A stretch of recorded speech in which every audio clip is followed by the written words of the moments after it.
If you save your Excel files to a OneDrive folder, you'll have this option here to select autosave. If you set it to on, it's going to automatically save the file as you make changes to it. And while that may seem great, here's why I actually prefer to leave that option off. One of the problems with autosave is that any sort of changes that you make to your data set, even if they're, you're just testing it out and you're making small changes without even realizing that you've done so, it's going to save that. And so if you quickly go into the file, make changes without intending to save it and close it and open it back up, you're still looking at that file. It's been most recently changed based on those changes that you made, even if you didn't intend to save them. While that might seem fine, the problem is then you have to go back into here and look at the version history to pull up the file that maybe you intended to want to work with most recently.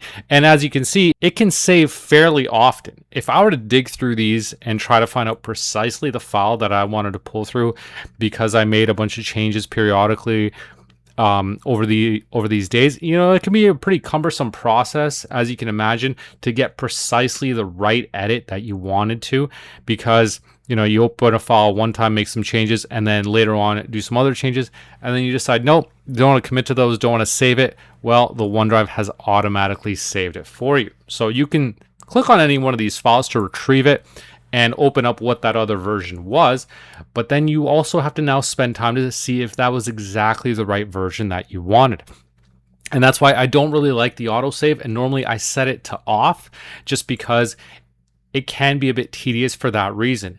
Because at the end of the day, Excel also has a built-in auto recover and autosave anyways in the back end, so you don't have to use OneDrive. So even if you set it for off, so you can still save the file whenever you want. And worst case scenario, if it does crash or you forgot to save it, there is that autosave feature built in with Microsoft Excel. So you don't necessarily have to set up OneDrive's autosave to make sure you don't lose your work, because Excel will in most cases have you covered anyway. And so while it may seem like a useful function, I personally don't like to use it for that reason, just because it can be really tedious and easy to automatically make saves when you don't intend to. And with Excel, obviously, you still have that ability to recover workbooks even if you've forgotten to save them. But at least by saving them yourself, you have a bit more control over when the file is saved, because sometimes the autosave can create more work for you in the end.